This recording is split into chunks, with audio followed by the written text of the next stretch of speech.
of the ways Cityline is giving back is by our Cityline Real initiative. And you know, we're all about taking the fakeness out of social media. We're fessing up, we're being real on all the different platforms, Instagram, Facebook, and Twitter. And we have a challenge every week. Okay, so are you ready for this week's challenge, ladies? This week's Cityline Reel Challenge, we want you to tell us about your disaster road trip stories. So you can share your photos, you can share your stories on any of your social media accounts. Just make sure you include the hashtag Cityline Reel and loop us in because we want to read about it. I'm really honest about it as well. You can go to my Instagram or Twitter accounts at Tracy Cityline and see all of the dirt on a daily basis. But I'm going to start, Rabina, with you. Do you have any road trip disasters? I do. Now, it is going back a while. We're talking probably 40 years, and it's probably taken me that long to get over it because I actually only started camping last year. Okay, so visualize this. We're children of 9, big family, squished into this old Bedford van. So an old Bedford van is a turquoise in colour, everybody knows you're coming. Yeah. And we head from England to Wales. Okay. Now, Wales is known for its rain.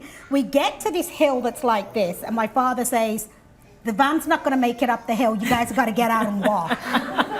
That's how old the van was. So we all get out of the van, we walk up the hill, which, you know, you're exhausted by the time. The van goes up at 5 miles an hour. We get to the campsite. We haven't practiced putting the tents up. Now, this is 40 years ago, so tents they didn't go up that easy. They were difficult. Pouring with rain. Pouring with rain. No. We finally get the tent up. Okay, so we're happy. We have a little break. My sister's standing behind the van. The exhaust pipe backfires and burns her leg. We don't have a first aid kit. Okay, no. Does it get worse? Yes. Starts to rain in the night. The blooming tent came down. We're all lying there watching it. I think it's coming. Mom, it's going to come down. It's fine. Suddenly, the tent came down. And I swear I never went camping again until last year. No kidding. No. And even last year, it was like, I was nervous. Yes. I was like having a panic attack at the thought. Now, were you guys able to rescue that vacation, or was everyone sour for the rest of the trip? No, that was it. We had 2 weeks of constant rain in Wales and constant rain of tears because all we did was cry because all we could do was be in the tent. Right. And it already started off bad. Disaster. And it put us all off camping from that point on. Yeah, that's a disaster. Okay, Suze, that's a disaster. Anything like that?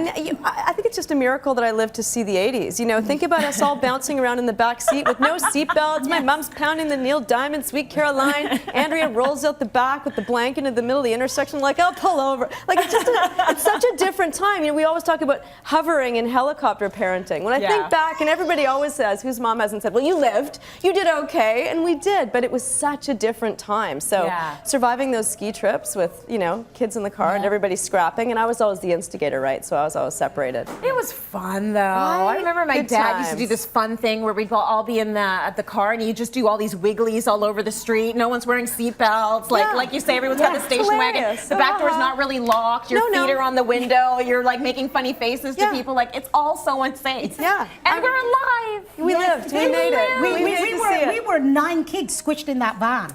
We were way thinner in those days, I can tell you that for nothing. But there we were squished up, and you're absolutely right. None of those things matter, but people drove safe too in those days. Well, you know, we were considerate. I'll tell you one of mine. We went on a road trip. We go to Quebec always, every summer, and so we're on this road trip, and we only had Sydney at the time, our eldest, and he had such a sensitive diaper area, okay? So I took off on this trip with just a little bit of diaper rash cream left. Let this be a lesson to all moms out there.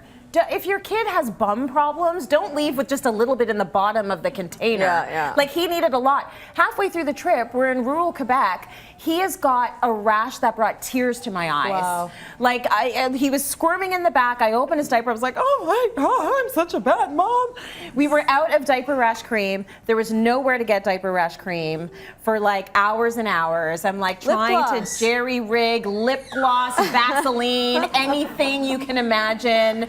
Like, I'm so sorry, I'm gonna buy you a car. You can have a Beamer when you're 16. Like, I don't even know, I'm feeling so guilty. And then we finally get there, go to a grocery store, put the diaper rash cream on, like a ton of it, like it's this thick, to try and protect that poor rash. He got over it, but honestly, be prepared. Especially when you're traveling with kids and babies, you might not be able to stop anywhere along the way to get all of that essential stuff you need. So it was a bit of a disaster. And can I just say, never ever stop on the highway when your child needs needs to go potty. Never. Wait, what? Really? Never stop on the highway. Why not? That is something. I was just down the 400 and I see a lady on the highway standing at the side. Do you know how many idiots are not watching in front of them? Oh, the danger for I see. Oh, yes, the yes, danger. yes. The Okay, danger. yeah. So I just want to say that. Yeah. I was coming down the 400, saw somebody taking that, see this bare bum doing a pee at the side of the road. Like, Right. lady. Yeah. Good point. All right, Yeah. let's go to break. More coming up.